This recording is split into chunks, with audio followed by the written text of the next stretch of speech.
Okay, let's get started. So there is a typo in the very first slide. I hope that doesn't happen too often later.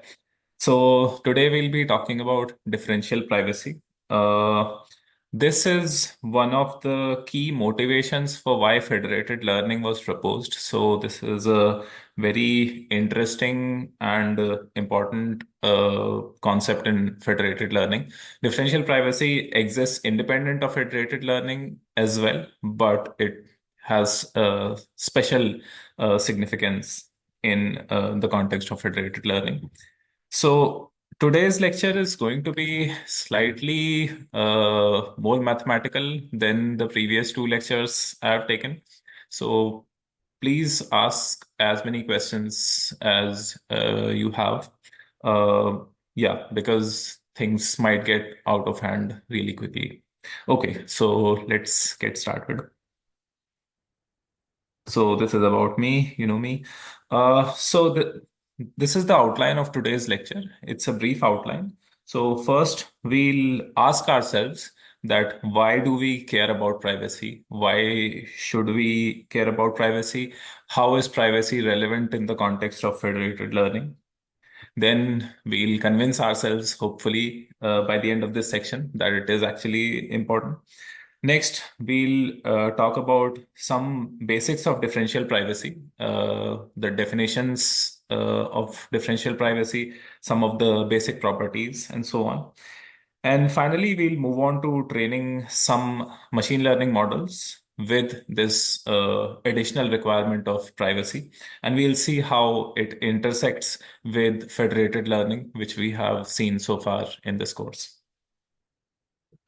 Okay, so why do we need private machine learning?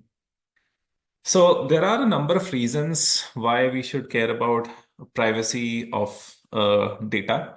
The first is because often data contains personal information. So these can be our health records or information about our finances and so on. And things like identity theft can very soon lead to very bad consequences for individuals if privacy is not preserved. Next, there is also a question of individual autonomy. So this is especially related to contexts where private data regarding some activities might be leaked. So, for example, someone might have some political preferences which they are not willing to share publicly, or they have some personal secrets they might not want to be known publicly. So, this is another reason to care about privacy. And because of these inherent motivations, in the past few years, a number of laws and regulations and guidelines have come up, which force businesses to care more seriously about privacy. So these include GDPR, which came up in the European Union. And similarly, there is a Consumer Privacy Act in California, which requires businesses to protect the privacy of their users' data. And further, there is one more aspect of privacy, which is, I think, a bit underappreciated, that thinking seriously about privacy also encourages a lot of innovation in big data. For example, if it is shown that businesses or governments care about privacy, then this builds trust among the public, and this should be an I. So it also increases willingness among the public to share their information because they trust that their private data won't be leaked to the public. And this has downstream positive effects because increased sharing of data leads to increased research, it leads to more insights, and so on. A lot of examples, which we'll see in this lecture, follow this trend that because of some promises of privacy, a lot of data was released, which helped advance research in different domains. But as it turns out, the history of privacy protection has a lot of failures along its way. And let's start with looking at some of the failures which happened over the years. And this will help us motivate our eventual destination, which is talking about differential privacy. So there is this classic example from the mid 90s. So it's more than 25 years old now. And we'll see in the subsequent slides that this was a long process. Like the definitions of differential privacy and the adoption of differential privacy didn't just happen overnight. It was a long process. So in the mid 1990s, in the state of Massachusetts, they had a group insurance commission, and it maintained health records of all the government employees in the state. And for the sake of researchers, they started releasing hospital records for every state employee. And for the sake of privacy, because health data is clearly private, they released this data they released this data in an anonymized form. So the original data set contained things like the individual's name, their social security number, their zip code, where they live, their date of birth, and so on. And to protect identity of individuals, they used to remove these names and SSNs of the individuals, right? So they anonymized the data and they assumed that this would be sufficient. It turned out it wasn't. So Latanya Sweeney, who was at that time a graduate student at MIT, she took this data because it was publicly available. In addition, she also took voter rolls in of people in Cambridge, Massachusetts, where MIT is located. And then she did something really interesting. Because in these voter rolls, you get to see the name, address, zip code, date of birth, and sex of all the registered voters. So she had an additional data set with which she could cross-reference her existing this health record data set. Another thing to keep in mind is that it's said that uh, based on just three things, you can identify accurately 87% people in the US. So these three things are zip code, sex, and date of birth. If you know these three things about an individual, you can very accurately identify them. Now, once you combine these 2 points, you can see where this is going. So by cross-referencing the two data sets, what Latanya was able to show that you can achieve large scale re-identification of individuals. So from the first data set and using this second data set as side information, she was able to identify many of the individuals in the health record data set. And what's even more interesting and audacious is that she sent, at that time, the governor of Massachusetts was a guy named William Weld, and Latanya sent William Weld his own health records because she had de-anonymized them. So later, Latanya, for several years, was a faculty member at CMU. Currently, she is at Harvard. Okay. So, clearly, simple anonymization did not work. So Latanya and her co-author, they proposed a new approach which they thought would achieve what anonymization could not. So they came up with an idea called k-anonymity, and it's the following. In any data set, there are a few identifiers which contain sensitive information. So these can be my social security number or my health records. But there are few identifiers which they are not sensitive, but they contain information about the individual. And these are, again, date of birth, zip code, these things, right? So they proposed this concept of k-anonymity, and they said that for every setting of these pseudo identifiers, meaning for every combination of date of birth, zip code, and sex, if in a data set there are k minus one more individuals which contain these same things. So if there are for every combination of date of birth, zip code, and sex, if there are k individuals, in that case, you can say that your data is k-anonymous, right? So you cannot uniquely identify an individual And if say K is 5, in that case, for any combination of date of birth, zip code, and sex, you will have 5 individuals. So you cannot accurately pinpoint who you are talking about. So this was like this intuitively gives you some privacy, right? Now it turns out it does not. So in a subsequent paper from 2008, uh, the authors were able to show examples where this does not achieve privacy. For example, this left table has k equal to 4, and this right table has k equal to 6. Right? Now, if you look at this left table, if you know someone who is about 35 years of age and they live in the same zip code as you, and they visited hospital in the past week or so, right? In that case, based on like the zip code and their age, as you can see, all the 4 individuals in this age group turn out to have cancer, right? So even though you tried to mask the information of each individual with several individuals, but if all of them share some sensitive information, then you haven't really preserved their privacy, right? So this was not sufficient. Then a few years later, almost a decade later, there was another privacy failure. This one is related to Netflix. So before they started streaming, Netflix was a DVD subscription service. So Google DVD, if you don't know what it is. And in 2006 to 2009, they announced this huge $1 million prize to anyone who would improve their recommendation engine. So, who would improve their system of recommending movies to users.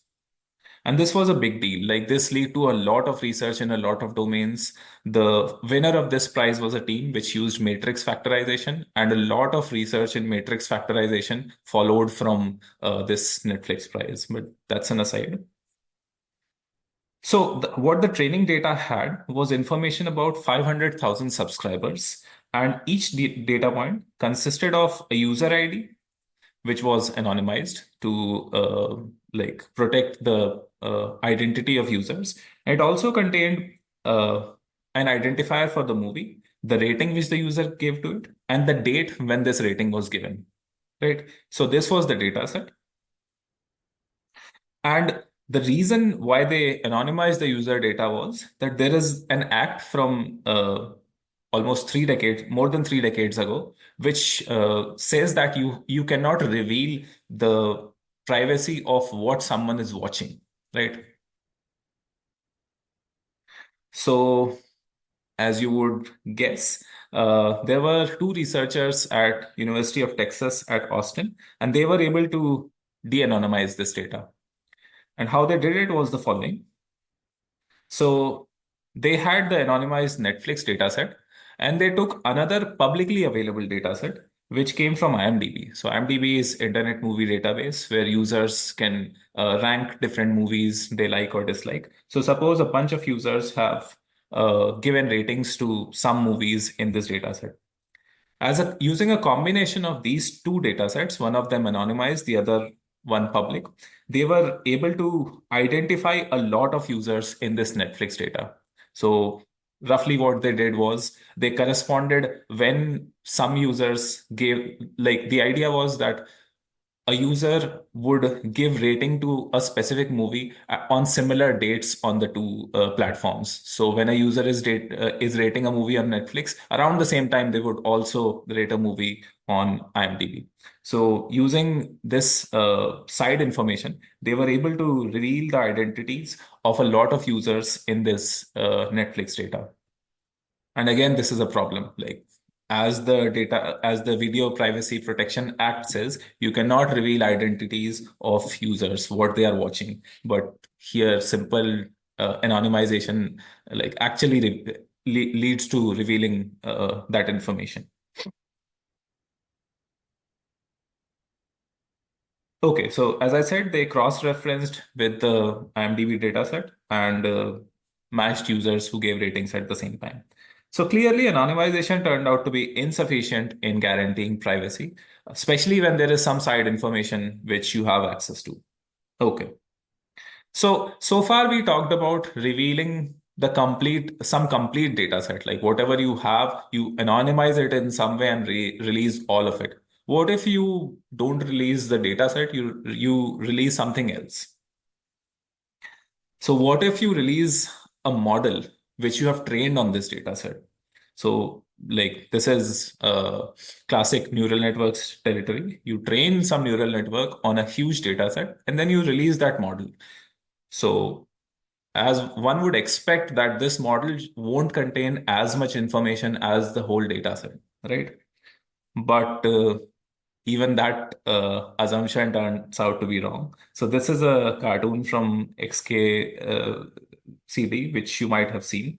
And this is also like cited often as an example of hallucination or LLM spitting out information. So if you type some intelligently designed prompt, it might end up revealing some sensitive information.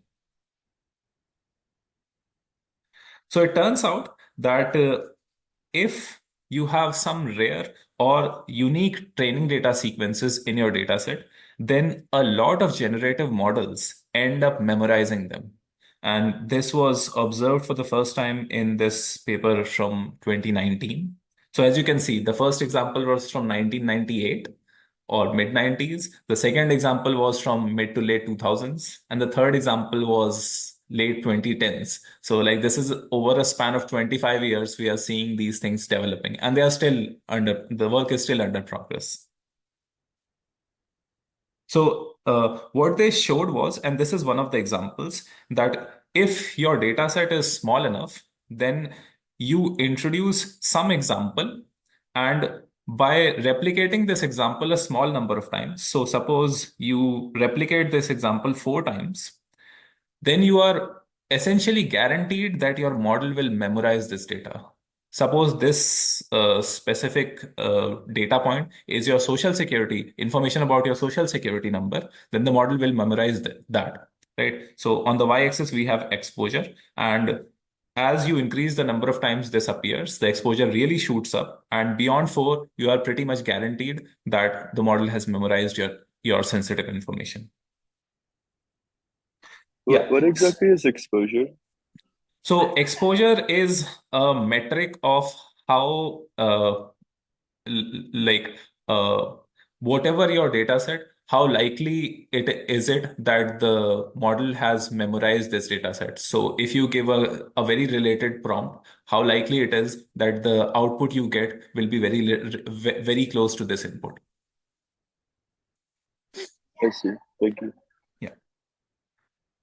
And something so we went from releasing entire data sets to releasing a model, and clearly that is problematic as well. And we see something similar happening in federated learning as well. So it turns out that even by analyzing what the clients are sending to the server, you can achieve a lot. You can reveal a lot of information about the clients. So a few years back, there was this paper which, using something called model inversion attack, it was able to recover images, private client dataset images from a facial recognition system. So this is one of the training set image, and this was what the model inversion attack was able to infer from the updates which the client was sending. And as you can see, the image on the left is quite blurred and noisy, but using some advanced denoising techniques, you can recover a fairly sharp image from the left one, right? So again, this happens even in federated learning, that just because so far in the course we have heard many times that because the clients are not sending their data set, they are sending some model updates. So this should ensure some privacy. Well, it's not a given, and you have to do something else to make sure that your model updates are actually private. What you have to do is what we learn in this lecture. Okay, so just to summarize, anonymization is insufficient to guarantee privacy, especially when you have some side information. Also, uh, so for several years, as you can see, we have looked at papers spanning more than 25 years. So for several decades, there was this cat and mouse game between people who wanted to ensure privacy and people who were trying to show that the existing methods are not sufficient. So someone would propose some sophisticated anonymization method or some sophisticated privacy preserving method, which they thought would preserve privacy. And then sometime later, someone would propose some method which would break that. Right. So there was a long back and forth going on between the two communities. And as we just saw, it's not just that the data sets can reveal sensitive information, even models can reveal a lot of sensitive information. And as we just saw, this affects federated learning as well. So the community realized that it's not sufficient. This ad hoc, like band-aid solutions are not sufficient. We need a principled definition. And this gave rise to what we now know as differential privacy. And this was a seminal paper from 2006 by Cynthia Dwork and her co-authors. And it's a celebrated paper. I think this paper also won the Gödel Prize in theory computer science. So yeah. Uh, okay, so just a few details about what we'll discuss in this lecture. Again, this is not an exhaustive survey of differential privacy, as I've said in the previous lectures for all the topics I've covered. There are several excellent courses on privacy if you are interested online. There is a course here at CMU. I think it's going on this semester as well by Stephen Wu on privacy. Also, there is a great course in University of Waterloo by Gautam Kamath. I borrowed some of the material from his lectures. Then there are some of you might know Peter Kairos. He's a research scientist at Google, and he has some amazing talks. He has worked on differential privacy and other notions of privacy for I think almost a decade now. He did it in his privacy and in his PhD, and he has been doing that since he joined Google. And he has some amazing lectures on several works of his. Uh, he Last year, sometime in 2023, he gave a three-part lecture series on federated learning and differential privacy at this institute in Poland. And you can find it on YouTube. I used these lectures also for the purpose of this talk. And Peter is an amazing speaker. So you will love his talks. There is also this monograph which many people use. It's by one of the authors is Cynthia Dwork, who was one of the authors in the first paper which proposed differential privacy. So it's about 10 years old, but it's one of the go-to places for results on privacy. And then there are additional references which we'll discuss later in the talk. We'll discuss some basics of differential privacy and we'll see its applications in federated learning and training in machine learning in general. And along the way, I'll also try to mention some interesting open problems.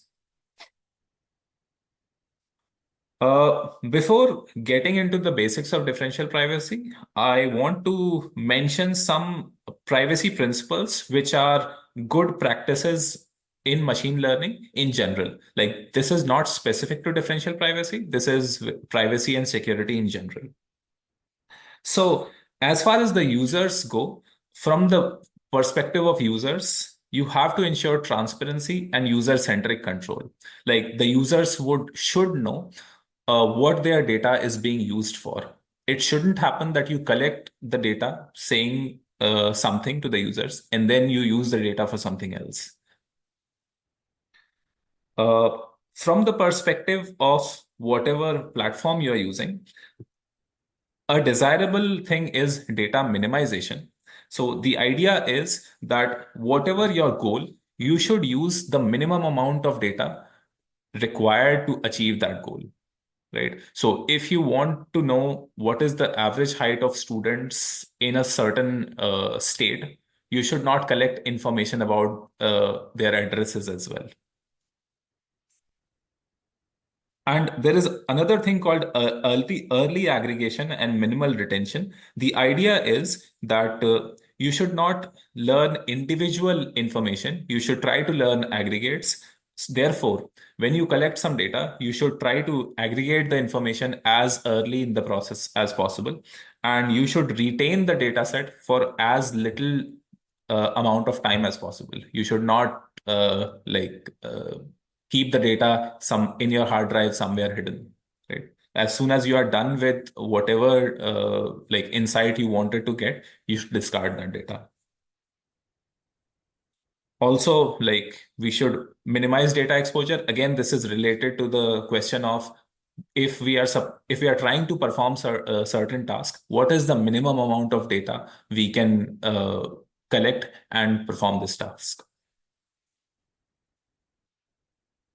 And in the context of data minimization, federated learning essentially is a data minimization technique. It is not a privacy preserving technique because, as we saw a few slides earlier, even from model updates, you can infer a lot of private information. So, what federated learning intends to do is that the clients don't send their data to the server, they will send some model updates because they are not sending their data. So, the server has minimal access or the server,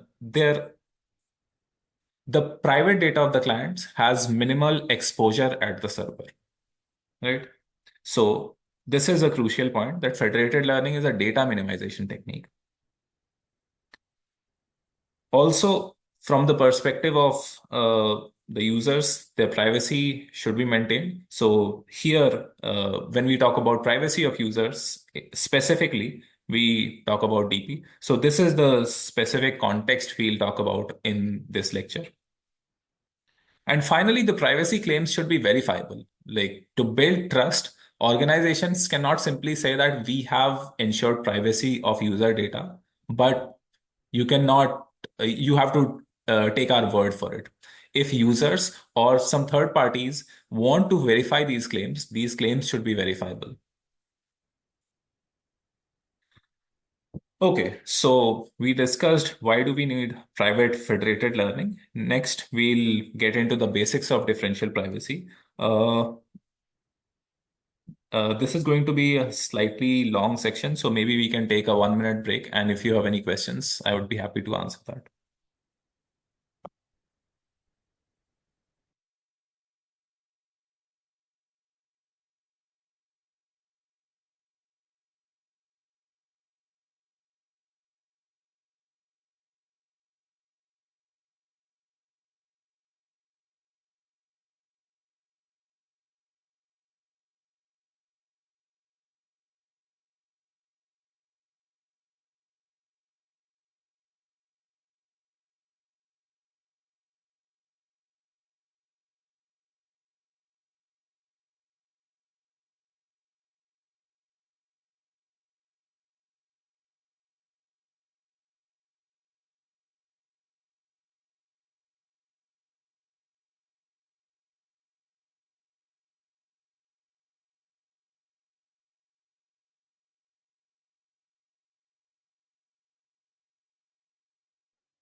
Okay, let's continue. So before we formally introduce differential privacy, let's talk about something which is related to differential privacy, but is much older than DP. So there is something called randomized response, and it was proposed almost 60 years ago. So often when people take surveys of multiple individuals to gather some insight, uh, they might be looking for some sensitive information, and therefore individuals might not want to disclose that information. So they might either leave the answer blank, or they might give incorrect answers, right? So this, yeah, so some questions might be that there might be a survey at CMU. Did you cheat in your last quiz? Like you might not want to reveal the accurate information here. Or it might be something which you might be embarrassed to admit in front of your friends. For example, do you like Pittsburgh Steelers or do you like Elon Musk? Or do you smoke? This is something which is sensitive to your health insurance. So you might not want to disclose it to a stranger, right? The problem is because people might not disclose this information, so the survey taker might not get accurate insights which they are looking for. So this incorrect information or not answering the question might lead to bias in whatever question the surveyors are looking to answer. To solve this problem, Warner, almost 60 years back, came up with this idea of randomized response, and it's the following. Uh, yeah, so if somehow we could ensure the privacy of the responders to this survey, then they might be willing to give some accurate information, right? So that is the general idea. And if we can somehow give them plausible deniability, meaning that once you fill in the survey, if someone confronts with you with whatever response you gave and says, why did you respond in the way you did? For example, why did you say, yes, you cheated in the last quiz? If you could somehow say that that's not what you actually did. Like you said something on the survey, but you didn't actually cheated on the quiz. Then this might invoke honest responses out of the responders. So let's look at some ways we can achieve that. So mathematically speaking, we have n people who are surveyed, and we are trying to find like some aggregate response. So suppose we ask a yes or no question. So it can be modeled by a binary response, which can be 0 or 1. And instead of giving the true answer, the ith individual responds with yi. So xi is the truth, and the survey taker answers yi. And what the surveyor wants to know is what is the average true information? So what is the accurate value of average of xi's, right? So here, the simplest thing that can happen is everyone tells the truth, meaning yi is exactly xi for all the individuals. And I've written this in a strange manner that it's xi with probability 1 and 1 minus xi with probability 0. I've written it in this manner because of what will come later. But if everyone tells the truth, then your estimate, which is the average of responses which you got, average of yi's, it's exactly equal to the actual truth, right? So you get perfect accuracy, but no one has any privacy because they revealed the truth, right? The other extreme is that no one tells the truth. They simply give a random reply.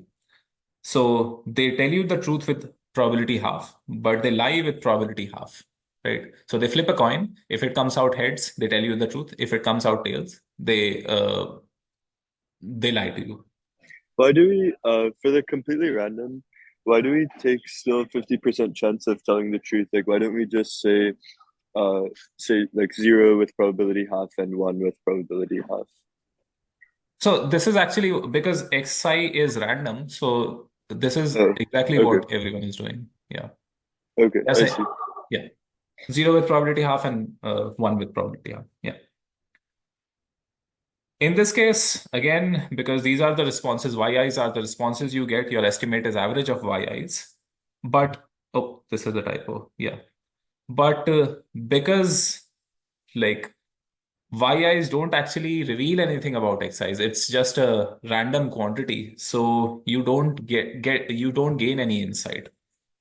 So in this case, everyone gets to preserve their privacy because they didn't reveal anything. But the surveyor didn't learn anything. So they are no closer to the truth before they started the survey, or yeah. So can we do something in the middle? Let's see. Suppose the surveyor gives you some small number gamma, which lies between 0 and half, and tells you to do the following. With probability half plus gamma, you reveal the truth. And with probability half minus gamma, you you can lie.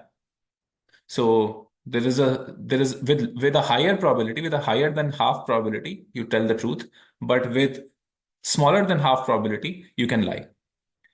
Let's see what happens in this case. So this gamma, if it's larger than zero, this sort of gives you some plausible deniability. Whatever your response, let's say tomorrow someone confronts you with your response that like you just admitted to having cheated on a quiz. You can say that that's not actually my response. I could have, with probability half minus gamma, chosen to lie. So you do get some plausible deniability. And the smaller the gamma, as gamma gets closer and closer to zero, you get higher deniability. With gamma exactly equal to zero, there is no way to know whether, yeah, so there is an equal chance of you lying or telling the truth. Okay, so let's compute the expected value of yi. So this happens with probability 1 half plus gamma. This happens with probability half minus gamma. You can see that this is the expected value of gamma. This is the expected value of yi. And you can rearrange things so that xi is left on the right hand side and everything else comes on the left hand side, which gives you this, right? And if you look at this equation, it's something remarkable. The expected value of some transformation of your response is exactly your uh, like your sensitive data or the truth, right? So you take your revealed response, you transform it in some way and take the expected value and it reveals the truth, right? This means that I can take all these estimates, I can average them over all the uh, all the responders, and this is my estimate, right? So I take the yi's, I transform it in some way, right? And I take the average over all the responders. And this estimator turns out because in expectation, every one of these, the expected value is exactly the truth. So the expected value of p tilde is exactly p, right? In addition, you can show that the variance of p tilde is given by this quantity. So this is very easy to show because you have, so you're trying to compute the variance of this thing.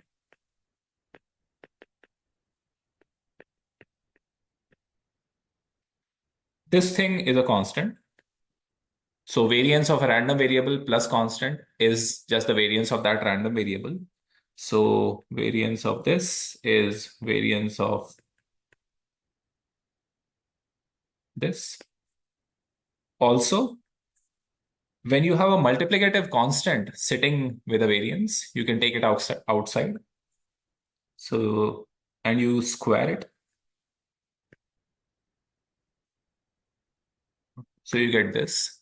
And finally, because, oops, this should be gamma square.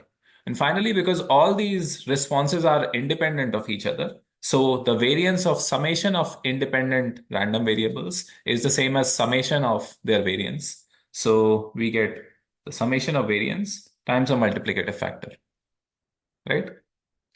And I will leave you to convince yourself that this quantity can be upper bounded by this.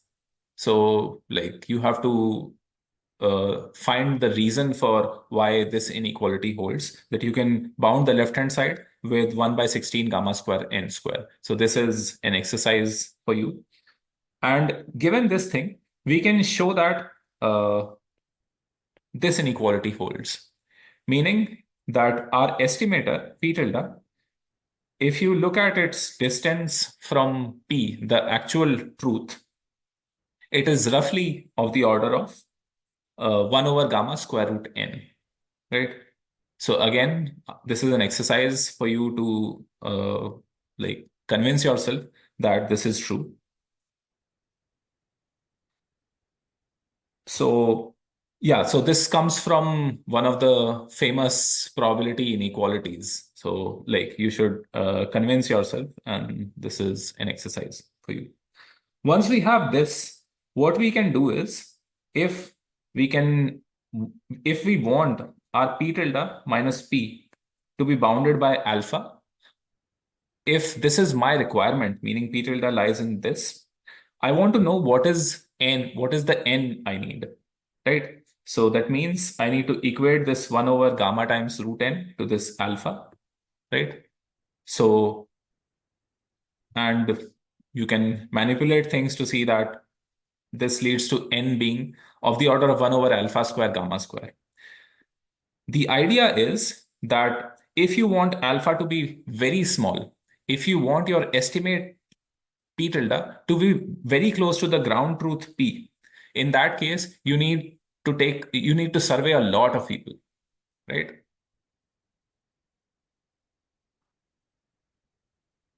Further, because there is this gamma sitting in the denominator. So if you want a small gamma, recall that a small gamma means you are getting closer and closer to getting completely random responses, right? So if you want to have a small gamma, this will ensure that every individual gets a strong privacy guarantee. But this would also imply that in that case, you will need to sample a lot of data, right? So there is this trade-off between ensuring privacy and efficiency of your method. Okay, so a lot of things which we just discussed are intuitively what happen in differential privacy. I think that's P instead of P tilde. Where do you, can you point out exactly where you mean? In previous slide, P tilde is average of PIs. Yeah, that's true. Oh, okay, okay, I see, I see. So you mean here P tilde was the average of yi's, and here it's something else. Is that the question? Yeah. So it is up to us how we create our estimator. All we are interested in is computing this quantity, right? We can choose whatever estimator we want. In the previous slide, we chose simple average of yi's as our estimator.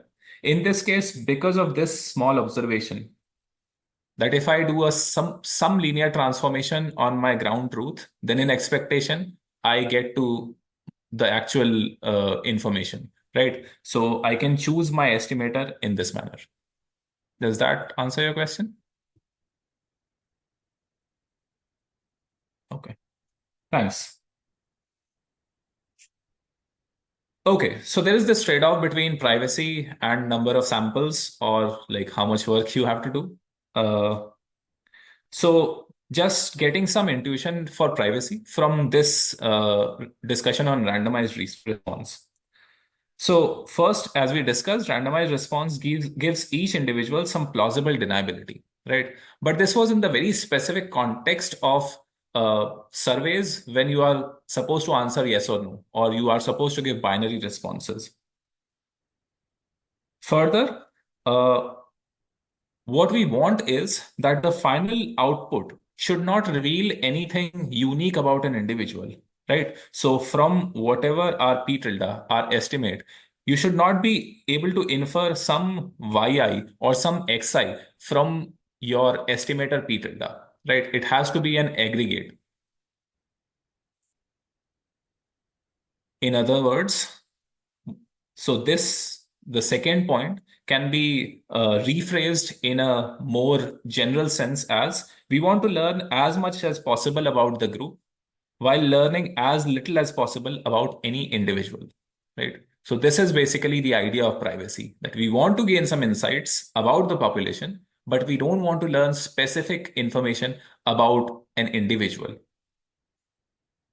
And Differential privacy basically helps us formalize all these ideas. So it gives each individual some plausible deniability. It helps us learn something about the population without learning something specific about an individual.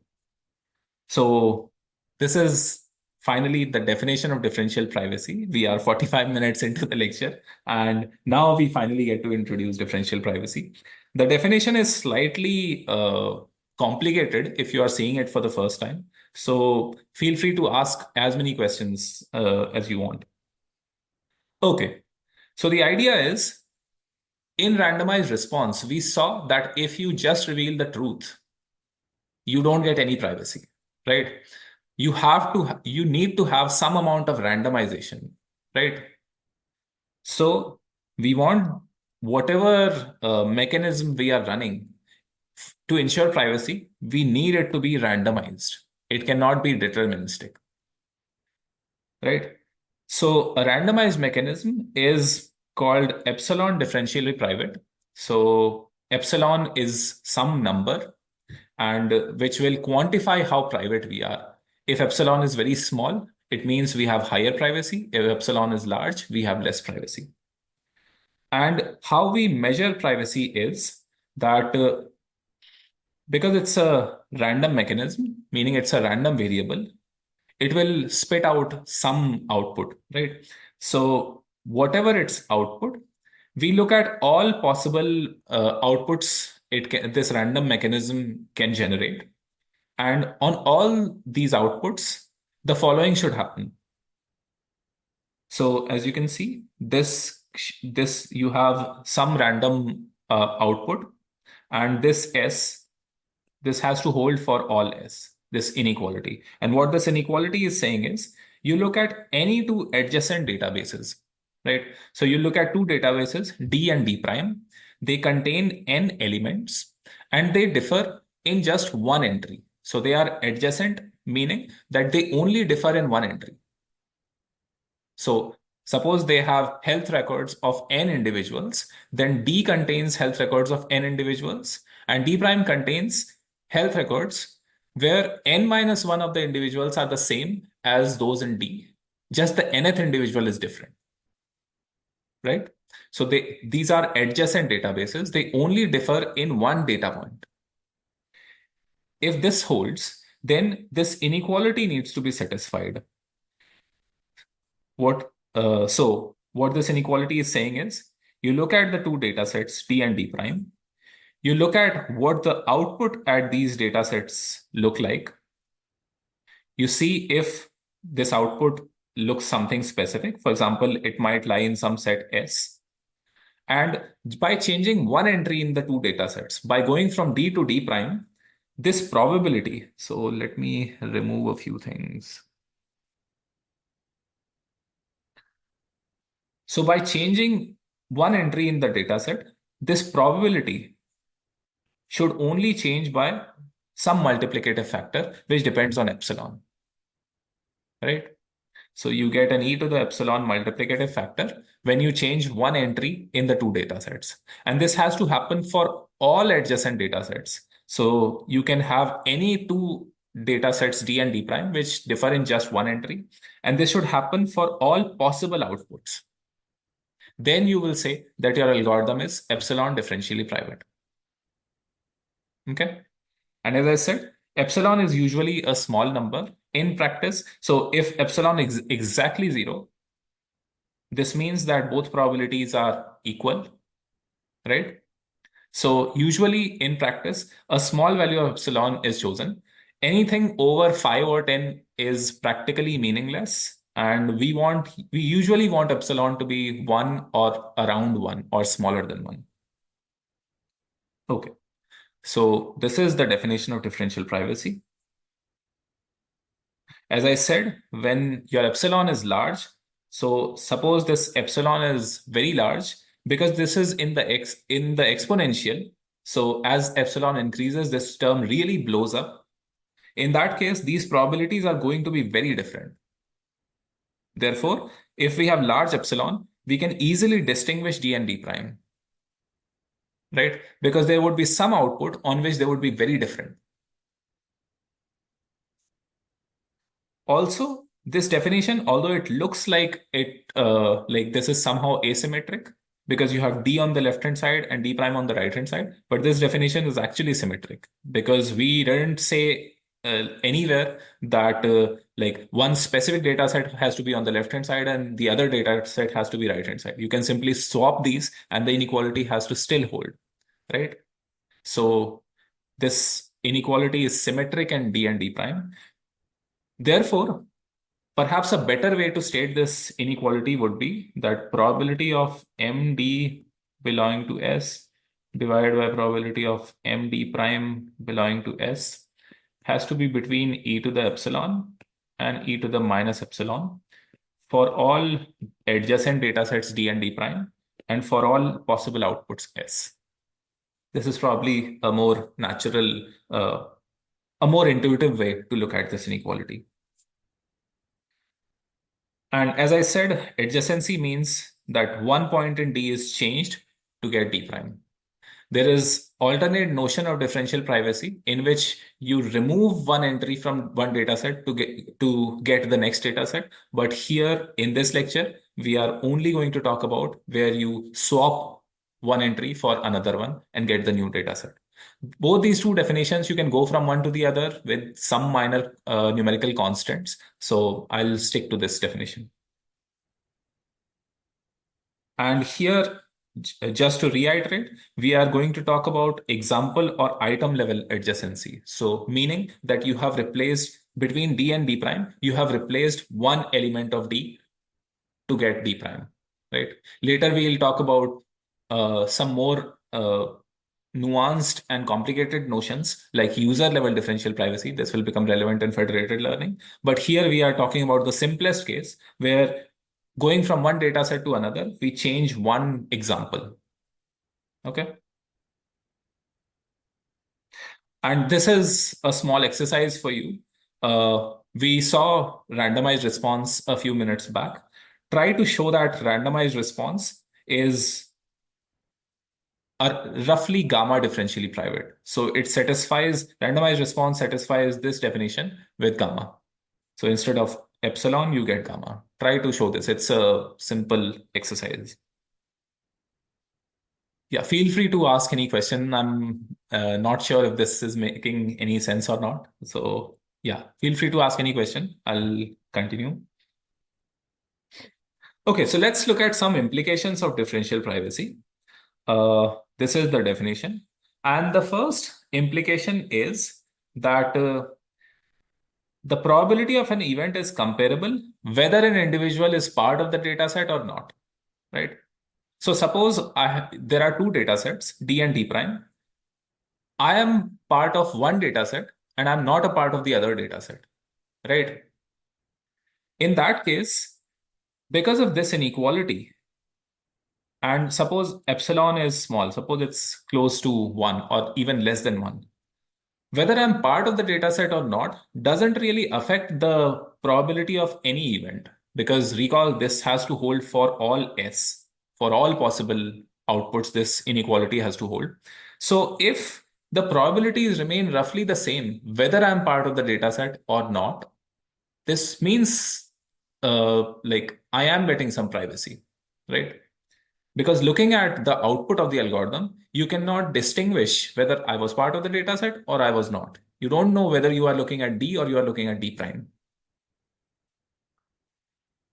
Second, this is slightly nuanced point. We can discuss this later, but it also prevents attacks based on auxiliary data sets. So all the failures of privacy which we discussed, for example, the health data set or the Netflix data set, how the data sets were de-anonymized was by using an additional data set.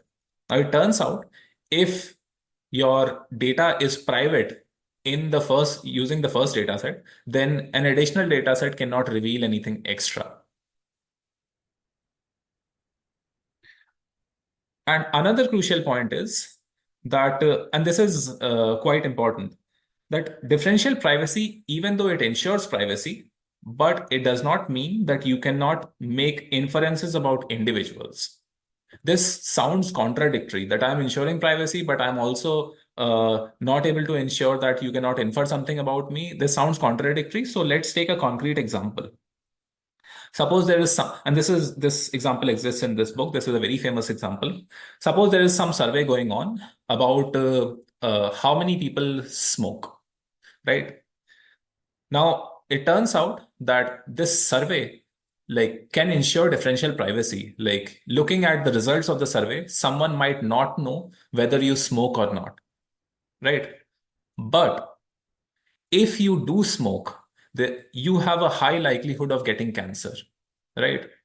So even though the fact that you smoke or not was not revealed in the survey, but there is someone who does know you would know some fact about the world. Like smoking causes cancer is a fact about the world, right? So you can ensure privacy of your data, but some conclusions about you would follow from the facts of the world, right? So therefore, you cannot ensure those conclusions to not follow, right? So therefore, differential privacy does not guarantee that inferences won't be made about individuals. They can be made about individuals based on some universal truths about the world. Okay, so far we have just defined differential privacy. Let's look at a few ways we can ensure privacy. So let's start with something called Laplace mechanism. And as you would guess, this has relations to Laplace distribution. So we discussed randomized response, but a limitation was that it worked with binary data. You can generalize it to work with categorical data, but that's about it, right? On the other hand, if you have any kind of real data, in that case, Laplace mechanism helps you achieve differential privacy. So before we introduce Laplace mechanism, let me introduce something called sensitivity. More specifically, for Laplace mechanism, we'll need L1 sensitivity. And what it means is, suppose we have some function. Suppose we want to infer some average information or some aggregate information about the world, right? We look at the output. We have data sets D and D prime. We look at the outputs at these two data sets and we look at how far they are, right? And then we maximize this difference over all possible data sets which differ in a single entry, right? So we look at how two data sets differ in their output, and then we maximize that difference over all possible adjacent data sets. This gives us the sensitivity of this function f, right? Just to give an example, uh, yeah, so sensitivity measures how much f changes by changing one data point because these are neighboring data sets. So suppose f is average of xi's and all xi's are binary variables. In this case, you can convince yourself that this sensitivity is just 1 over n. So as you increase the size of your data set, the sensitivity reduces, right? And let's introduce Laplace distribution. I hope you have seen this in the past, but this is a figure of the Laplace distribution. This is what the PDF of Laplace distribution looks like. And Laplace mechanism involves the following. Suppose we have some function we want to compute over our data set. Rather than revealing the exact function, what we do is to this function, we add a bunch of Laplace distributed random variables, right? So this function is the output is k-dimensional. So we take k independent Laplace distributed random variables and we add them to the output f of d. And then we release this noisy output because we have added some random noise. So we release this noisy output.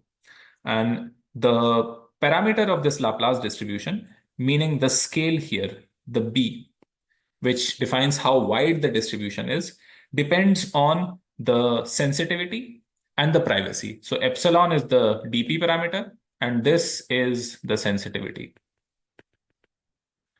So if suppose our function is very sensitive, In that meaning, like this delta one is very large, then you need to add a lot of noise. If you want a lot of privacy, meaning this epsilon is really small, then you need to add a lot of noise.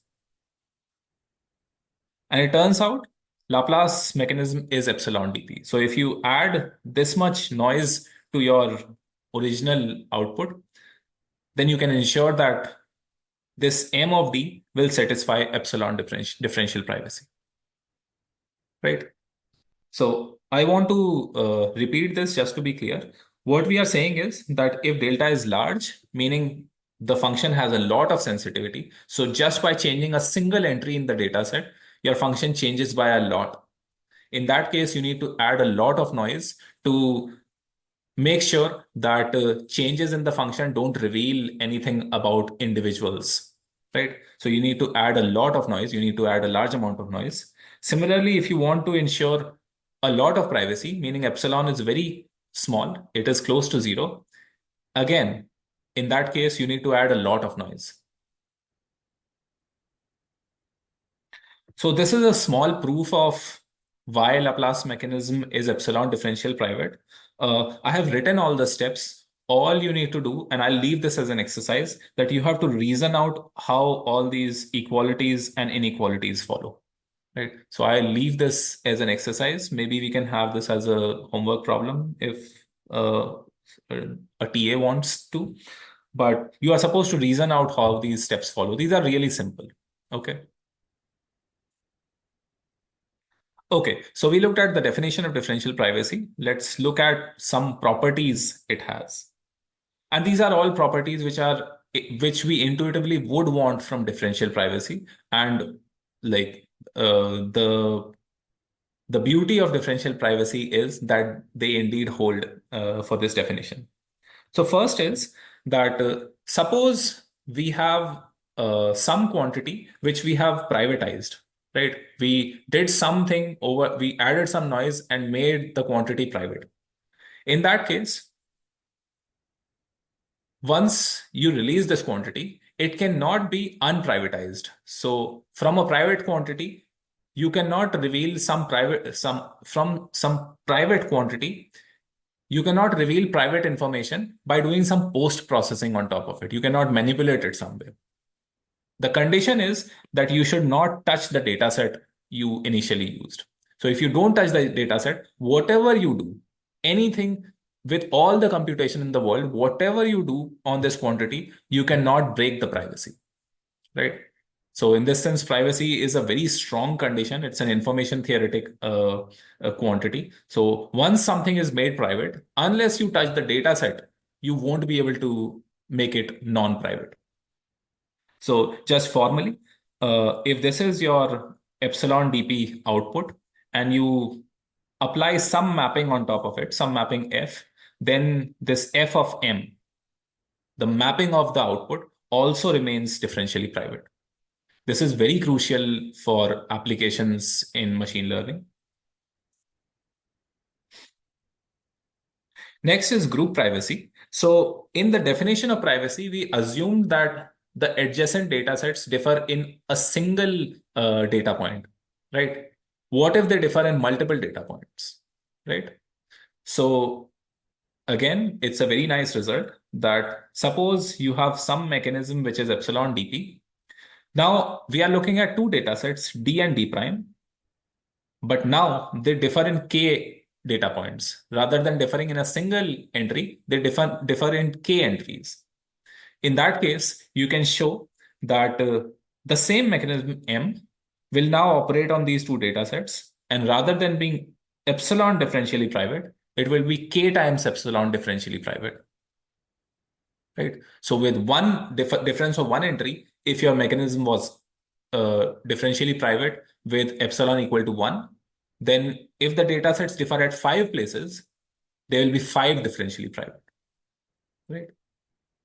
So differential privacy has this graceful degradation. As you make the data sets further and further, your privacy degrades gracefully.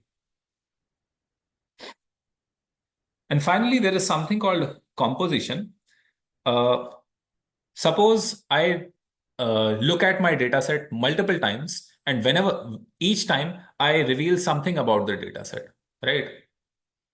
So, yeah. So suppose the first time I look at my data set, I output the average of first five entries. The next time I look at my data set, I output the average of the next five entries, and so on, right? So suppose I have a sequence of epsilon DP algorithms. So this M1 is average of first five entries, M2 is average of next five entries, and so on. If each of them is epsilon DP, then I can show that they're like the concatenation of all of these, meaning the overall output I get will be k times epsilon DP. So when I make multiple access of the data set, I produce multiple outputs. The differential privacy I get is scales with the number of times I access the data set, right? And the interesting and fascinating thing is that this holds even if the queries are chosen adaptively, right? Suppose I looked at the average of first five entries, and depending on the value, I next decide which five entries I'm going to compute the average over next, right? If the average is small, I compute average. If the average of first five entries is smaller than some threshold, I compute next average I compute over 10 entries. If the average is large, the next average I compute is over two entries. Even then, this graceful degradation of privacy would hold. But the question is that if I make so essentially I'm saying that if I look at the data set k times and output something every time, then my privacy is degrading linearly in k, right? The question is, can I do better than this? I don't want to lose privacy linearly. So it turns out we can go from k times epsilon to root k times epsilon. So rather than linearly decaying privacy, we get sublinear decaying privacy. But for that, we need to modify our definition of privacy itself, right? So let's do that. So this is a small modification on the original definition we had. Earlier, we had this definition of privacy. Now we are adding some small delta to it, right? And from epsilon dp, we are going to something called epsilon delta dp. Everything else is the same. So we want the mechanism to be randomized. We want this inequality to hold for all possible outputs. And we want it to hold for all adjacent data sets, right? So everything else is the same. The only difference is we have added a small delta on the right hand side, and this delta has to be really small, right? Because you have a probability on the left hand side. If delta is 1, this inequality becomes meaningless, right? So the delta is usually very small, usually in this range, 10 to the minus 10 to 10 to the minus 5. The small it is, the better you have, the more privacy you get. Again, D and D prime are adjacent databases. So to make sense of this definition, to make it intuitive, let's define a new quantity. Uh, Given two random variables, there is something called a privacy loss random variable. And how it is defined is the following. Given some given some instance of the random variable y, we compute this ratio and take a log, right? So if you just look at this quantity, you can expect that because you have an exponential setting here, therefore we are taking a log of the ratio of probabilities, right? Okay.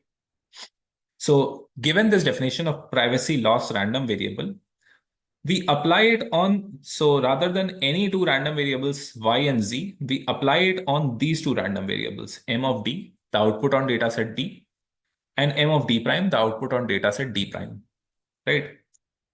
So suppose we are in epsilon dp, meaning this delta is zero, so I can get rid of it.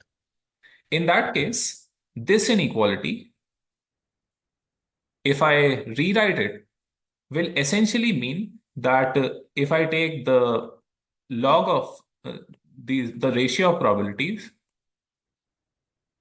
and I take a log, this will be bounded by epsilon, right? So that's exactly what I've written.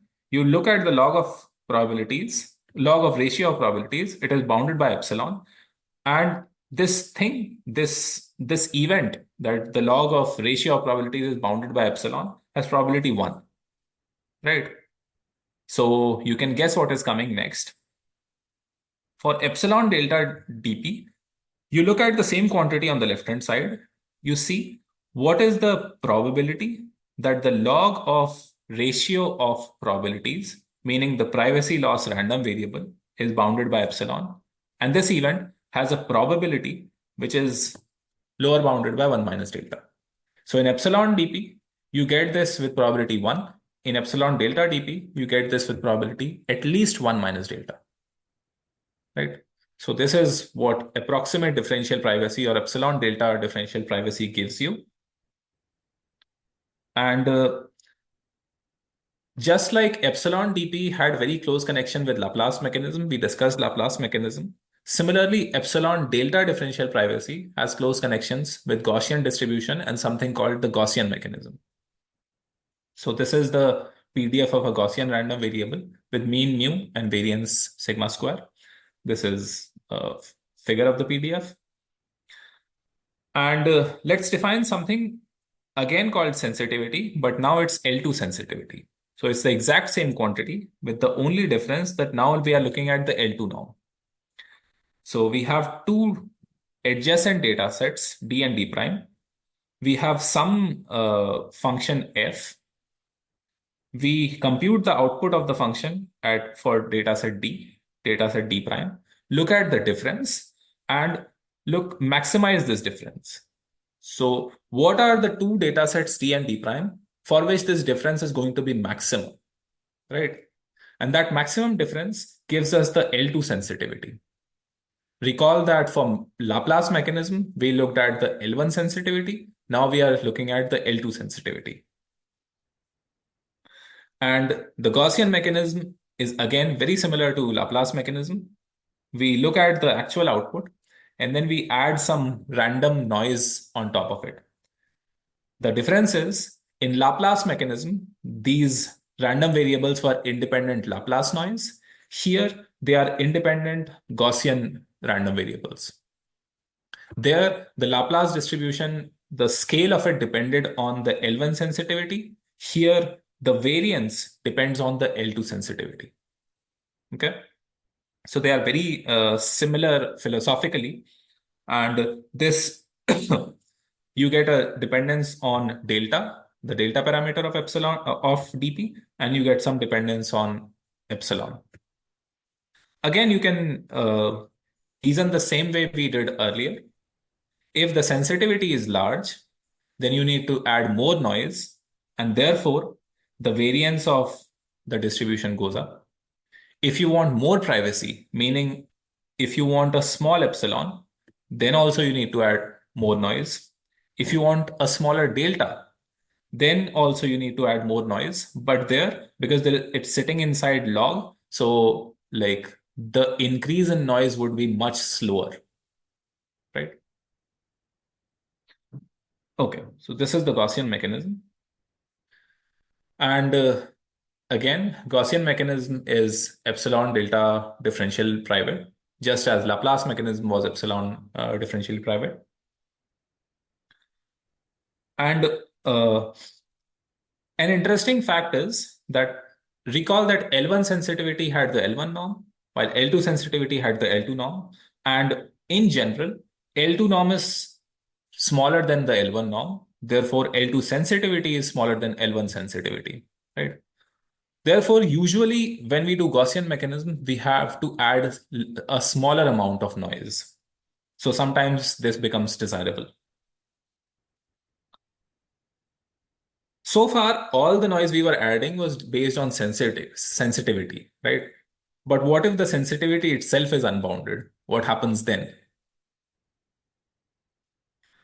So we'll discuss this in the next section, but in that case, you need to do something to make sure that you don't have unbounded sensitivity because you have to add some noise, right? right? So you can do something like clipping or normalization, or you need to bound your output in some way so that it has bounded sensitivity. Yeah, and we'll see this in the next section. Again, let's look at some properties of this epsilon delta dp. And these are very similar to what we saw for epsilon dp. The first one is exactly the same, that once you have a private output, you cannot make it non-private if you don't look at the data set again. So once a quantity is privatized, it cannot be unprivatized, right? And more specifically, if your output is epsilon delta dp, if you do some post processing on top of it, you will still retain this epsilon delta dp. Again, for group privacy, similar kind of thing. Rather than the data sets being different in a single entry, if they are different in k entries, we get a graceful degradation in privacy, which depends on k. So if the initial thing was epsilon delta dp, then when the data sets differ in k entries, we get something like this. So here, notice that we get a k factor here. So we get k epsilon. The delta changes significantly, but usually because delta is so small, and like if it's something of the order of 10 to the minus 10, and k is like of the order of 10, and even this quantity is not that big, so we don't really care about if delta increases slightly, right? So you will often see that when people talk about group privacy for epsilon delta dp, they will only talk about this k times epsilon. They won't even bother talking about delta. So again, you get some degradation in privacy, but it's a graceful degradation. And finally, the motivation for introducing this new definition of privacy was that when we did composition with epsilon dp, we saw linear degradation in privacy. So if you access the data set k times, you lost privacy k times epsilon. And we promised that this would change. It does indeed change. So if you have epsilon delta dp, and yeah, so if you make k passes or k access of the data set, and each of these is epsilon delta dp, then you can show that the cumulative privacy loss is something like square root k times epsilon. And again, delta is k times delta, but delta is very small. So essentially, we get a sublinear decay in privacy. And this is really good. And again, this holds even if queries are chosen adaptively. So this is one of the main reasons why epsilon delta dp and Gaussian mechanism are so widely used. Very like in DP papers, except the core theory papers, you will rarely see epsilon dp being used. You will very commonly see epsilon delta dp. There are more advanced notions of DP like Renier DP or composition DP, concentrated DP. We won't get into those here. Like those are more advanced notions. There is one final thing called privacy amplification by sampling. It is another interesting and nice property. So let's say we have a database D, and on this database, our mechanism is epsilon differentially private, right? Now, let's say that instead of looking at my entire data set, I look at a small subset of this data set. So this Q is smaller than one. I take a random Q fraction of the data set. This fraction has to be random. So like you cannot deterministically decide that I'll look at the first 10% of the data set. If Q is zero point 0.1, you have to look at a random 10% chunk of your data set. In that case, you can show that the same mechanism, which was epsilon dp on the full data set, is now q times epsilon dp on this subset. And this is great because if q is something like zero point 0.1, then we get a stronger privacy guarantee. And the intuition behind it is now because there is uncertainty about what part of the data I'm looking at and what part I'm not, right? So this uncertainty contributes to giving me more privacy. The cost we pay is that because now we are looking at a smaller part of the data set, so our signal or like the insights we are getting, or for example, the averages I'm getting or the kind of gradients I'm getting are going to be weak or they are going to be more noisy. So this is another nice property, which we'll see in the next section how this is useful. So just to summarize, DP generalizes the plausible deniability of randomized response. Under DP, uh, whether you are part of a data set or not, like someone looking at the outputs of from this data set cannot really judge this thing, whether you are part of this data set or not. Next, we talked about two notions, epsilon DP and epsilon delta DP. We talked about Laplace mechanism for epsilon DP and Gaussian mechanism for epsilon delta DP. And we also saw that differential privacy have some useful properties, like they are resilient to post-processing. Once you have privacy, post-processing uh, doesn't make your output non-private. We also saw graceful degradation as the distance between data sets increases. We saw that composition of DP algorithms is also DP, and so on. Okay, so next, so far was the build-up. Now we want to apply differential privacy to training machine learning models. So this was the section we were building up towards. So let's take a few minutes break and let's start again in 2 or 3 minutes. And yeah, if you have any questions, feel free to ask in the chat or otherwise.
Okay, let's continue. So let's first see, like rather than going to federated learning first, I want to build up slowly. So let's first look at the simplest differential private learning algorithm you can think of.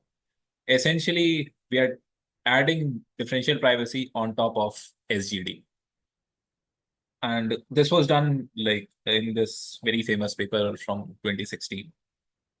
So in every iteration, what happens is you start with your full data set. So you have capital N data points.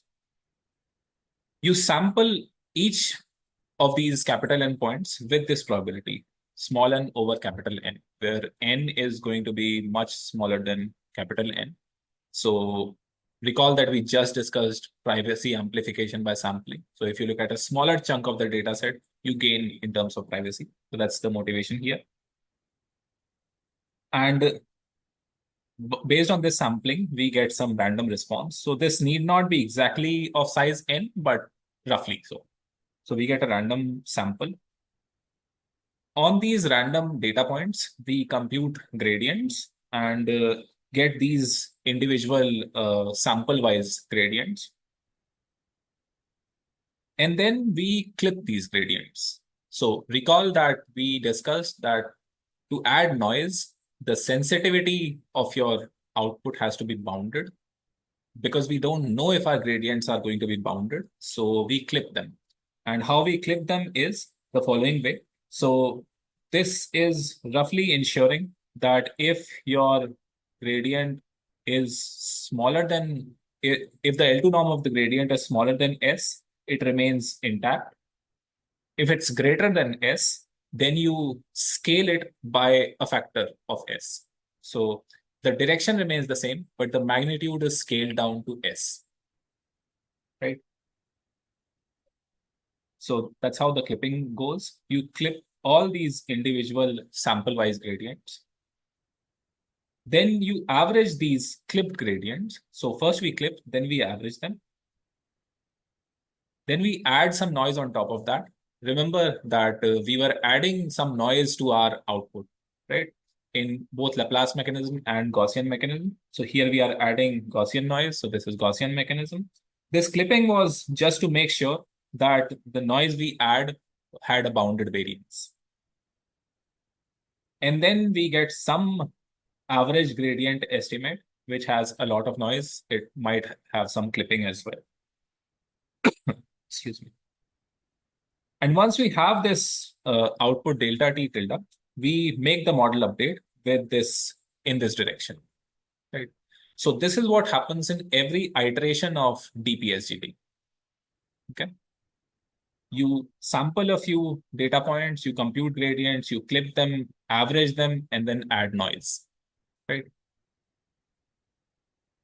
And because this process is happening over time across iterations, so the privacy cost will accumulate over iterations. Recall we talked about composition. So as you do multiple passes of the data set or as you output multiple things, you will build up your privacy cost over time. Now the question is, how is this different from training without differential privacy? So this is a fairly obvious, like the answer to this question is fairly obvious. So essentially, if we get rid of the clipping here, and if we get rid of the noise here, we recover training without privacy. This would be simple SGD, right? So clipping and noise addition are what is producing this differential privacy, this effect of differential privacy, right? Okay. So just to reiterate, I've already explained this. Just to reiterate, this clipping is happening so that I can control the sensitivity of this average, right? Because I need to add noise in the next step. So this clipping is helping me control the sensitivity. This noise is added for the sake of privacy so that my output is private. And this sampling of data sets, rather than working with the full data set, I'm working with a smaller sample. This ensures that I get privacy amplification by something. Is just adding noise not sufficient for inducing differential privacy? Could you explain a little bit more about the sensitivity of the average? Yeah, sure. So recall that in the definition of sensitivity, when we talked about L1 sensitivity, one of the examples we saw was, what if our f, the function we are computing sensitivity of, was simply average of n things, right? And all these were uh, 0, 1 random variables. In that case, we saw that the sensitivity was 1 over n, right? So as you increase the number of quantities you are computing average of this n, your sensitivity reduces.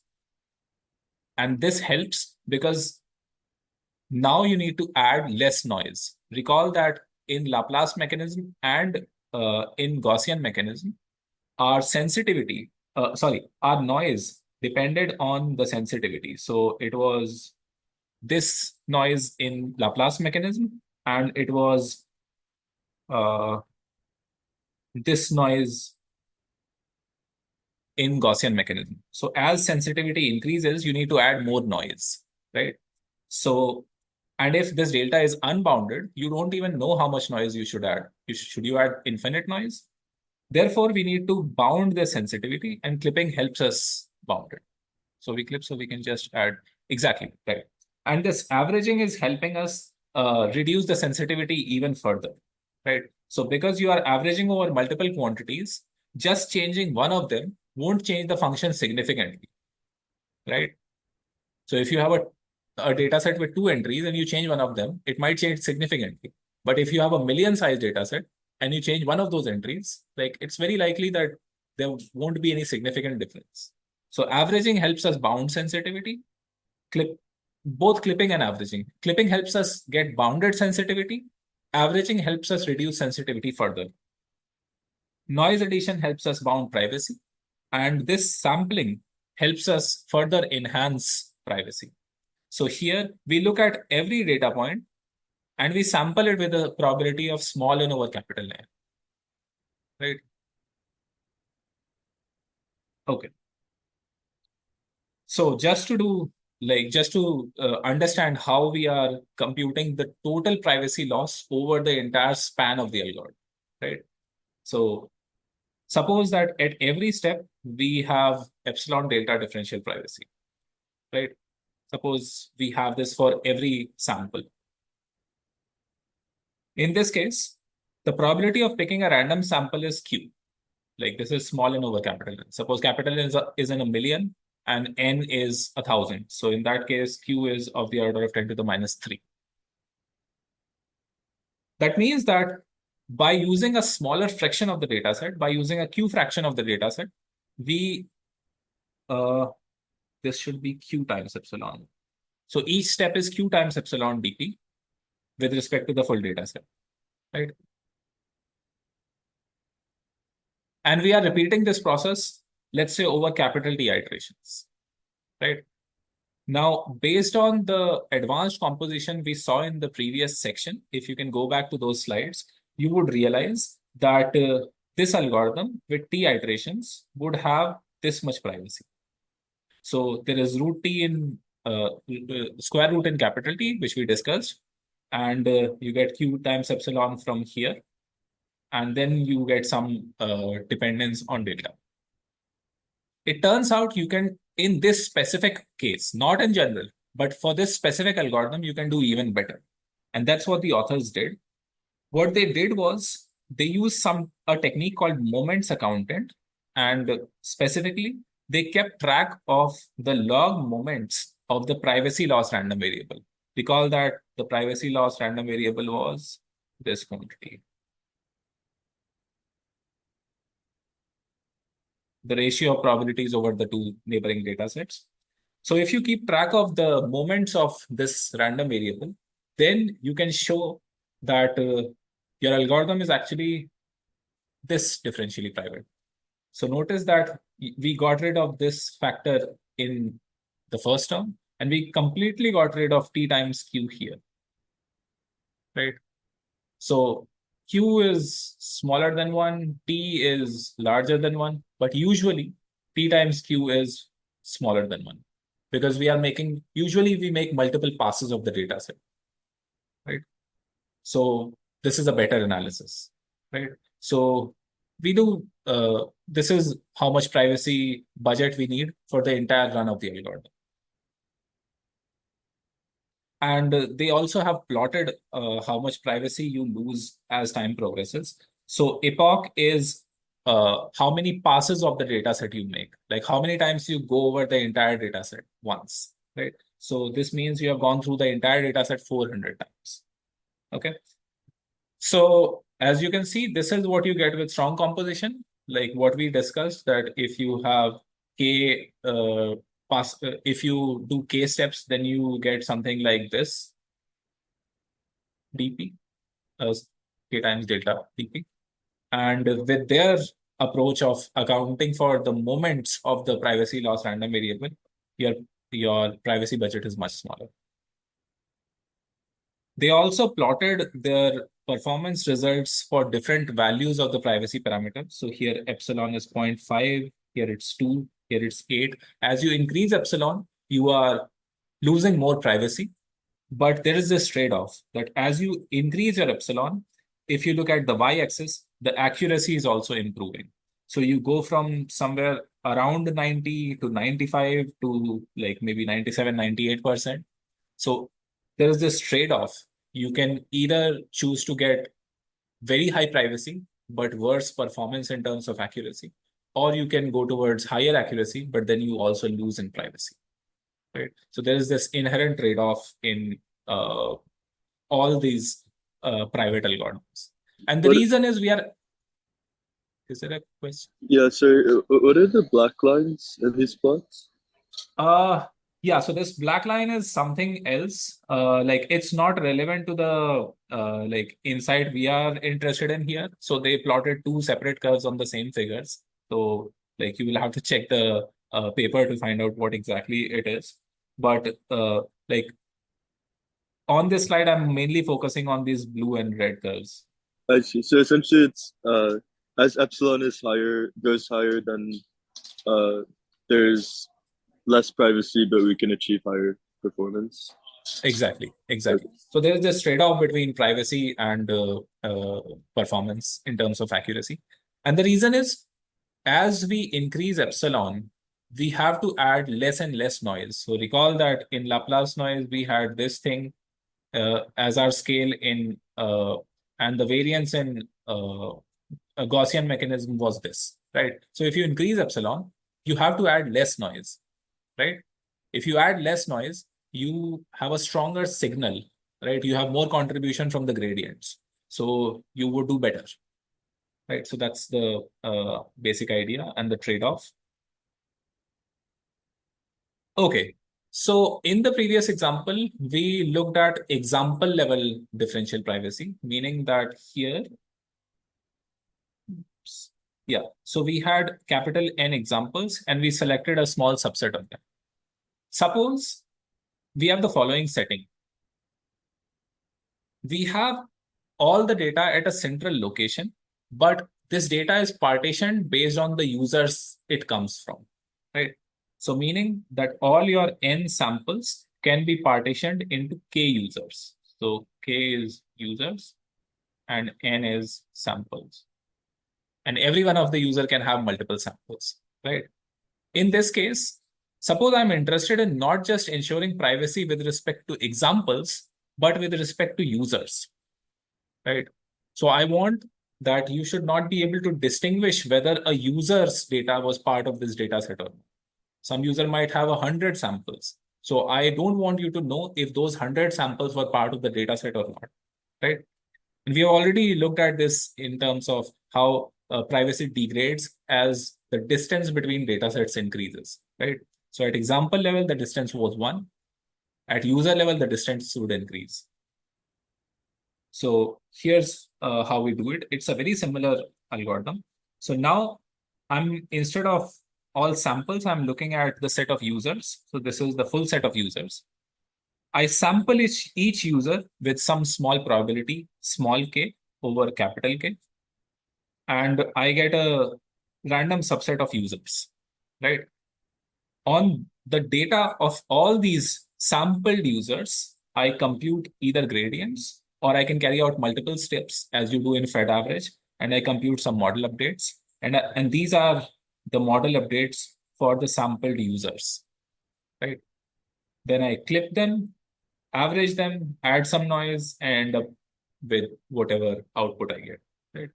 So as you can see, this is very similar to what we did earlier. The only difference is now I'm talking about users rather than examples, and each user might have multiple examples. When I sample a user, I work with all the samples from that user, right? And this brings us very close to what actually happens in federated learning, right? So in federated learning, either you look at a client in a specific round or you don't. You cannot choose to work with one specific sample from a client, right? Because the samples are with the clients. They choose to do what they want with the samples. So either you pick a client or you don't, right? So this is very similar to what happens in federated learning. And therefore, like, let's recap federated learning real quick. In the interest of time, I'll skip this slide. So essentially, you have server picking the samples and then the client updates happening. Yeah, the client updates happening, and then the clients send their model to the server, which aggregates them. So this happens in Fed average. And here I have just shown Fed average, the exact same algorithm from the previous slide, but in a slightly different schematic, just to compare with DPSGD. So this will look very similar to DPSGD. I have a set of clients. I sample each client with some small probability, and I send those sample clients the global model, right? So these are my sampled clients. These sampled clients, starting from the global model, carry out some local updates. These are the local updates. Then these local updates are simply aggregated in a weighted manner, and you get the updated model. This is what happens in Fed average. This is exactly what I showed on the previous slide. That was in a more pseudocode kind of format. This is more in a figure kind of format, right? Now let's see how we can make this private, right? And some of you might guess where the changes would happen. So we are essentially combining Fed average and DPSGD. And you will see this is very similar to what I talked about earlier when I talked about partitioning users rather than partitioning in terms of examples. So again, we have a set of clients. We sample each client with some probability. We send them the global model. They carry out local updates. They have their local updates. But before aggregation, oops, what happened? Yeah. So before aggregation, you will clip them. Each client would clip their updates before sending them to the server, right? And once these updates are clipped, they are sent to the server. The server aggregates them and does one more thing. It adds noise. And then this thing is used to update the model, right? So this is very similar to DPSGD, the first thing we saw, where the like what the machine learning agent was sampling examples rather than clients. Let's compare what happens in DP Fed average, which we just saw, with DPSGD with user level privacy. So this was what we saw a few slides back when we said that instead of looking at samples, the learning agent would look at data of users. So either it will sample a user and all its data, or it won't sample a user, right? So if you compare the two, so if you compare the top approach with the bottom approach, they look very similar to each other. In fact, looking at this way, they look exactly the same, right? Does each client correspond to one user? Yeah, yeah. So user and client I'm using interchangeably here. Yeah, thanks for that question. So is there any difference between these two, the top and bottom figures? They look exactly the same. So what is the difference? Okay, let me give the answer. So the There's a difference is different in data set for each user set, right? Like users have different data sets in the top one. that is true in both cases. So even here we are looking at the user set. So we are either looking at the entire data set of a user or we are not looking at the user at all, right? So that thing is common. The difference is in terms of what is happening where. In the bottom case, even though there is different users have different data set, but it can happen that all of them send their data to a central location and everything is happening at a central location, right?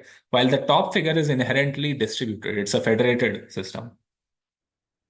So the sampling of clients is happening at the server. Oops, what just happened? I think I went back several slides. Sorry about that. Yeah. So the sampling is happening at the clients. Then the updates are happening at the sampling happens at the server. The updates happen at the clients. And finally, the aggregation and noise addition also happens at the server, right? So that's the difference from that other figure. I showed you. That other figure was sort of artificially constructed because I was assuming that there is some notion of users and user data, even though the computation can happen at a central location. But it was artificially constructed just to bridge the gap between DPSGD, where you were looking at samples, and this TP Fed average, where you are looking at users as the central entity. Okay, so therefore, in this case, you need to look at user level privacy rather than sample level privacy. And this is some figure from the paper which proposed this DP Fed average. And as you can see, as you increase more and more noise, and as you change the clipping threshold, the performance changes. So the baseline is where you are not adding any noise. So this is the baseline. You don't add any noise, you don't do any clipping. And then as you go down, uh, you are increasing the noise you are adding. You are also changing the clipping threshold, and that's how the performance changes. Now, in the approach I defined so far, there are a few drawbacks which I want to quickly talk about, okay, in the 3 minutes. First, I'm assuming that you can do uniform sampling of clients. This is unrealistic because clients are not available all the time. So you cannot do uniform sampling. You have to do something else. And this was addressed in this paper from Google a few years back, where they did something interesting. So I would highly encourage you to look at this paper. That's a really nice paper. Second, we need to trust the server because the server is adding noise, right? So what if the server doesn't add noise and looks at your model updates? And from the model updates, as we saw earlier, you can infer a few things, right? So here we need to trust the server. If you don't trust the server, there are a few things you can do. So in the next lecture, you will see secure aggregation. And this is one of the components of what you need in situations where you don't trust the server.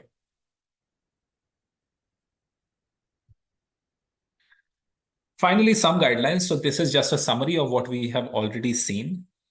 As we discussed earlier, there is some trade-off between convergence and privacy. If you want more privacy, your convergence, your accuracy would hurt. Yeah. Also, given a fixed privacy level, it is usually better to increase the number of clients, the total number of clients. If you can have more clients, then your sensitivity would reduce. So you will have to add less noise and you would improve your performance. Also, there is, given a certain privacy level, there is an optimal number of communications you should do, right? Because as you increase the number of communications, your privacy budget would build up. So if you have a fixed privacy budget, there is an optimal number of rounds you should do before your privacy budget will be exhausted. There's a question.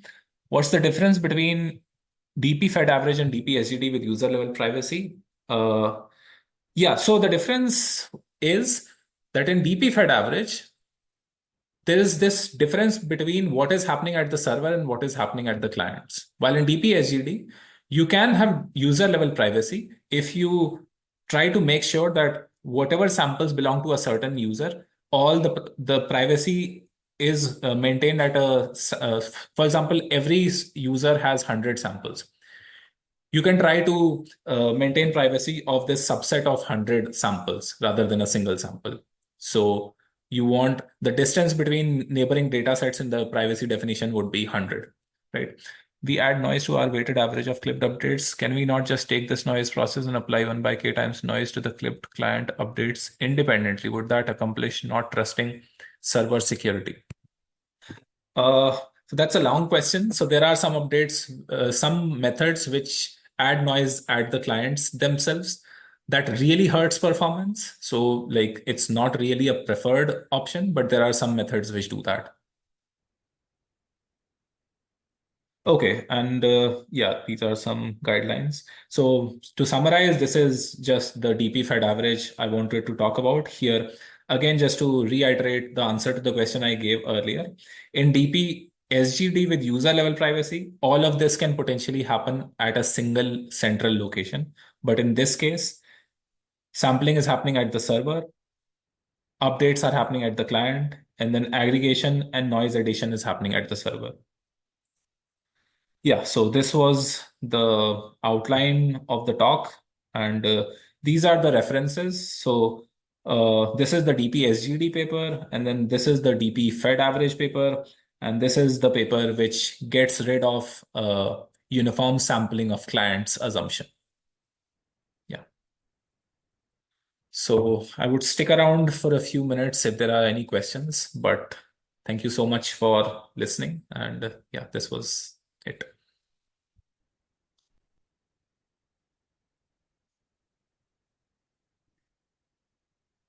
Thanks for all the questions.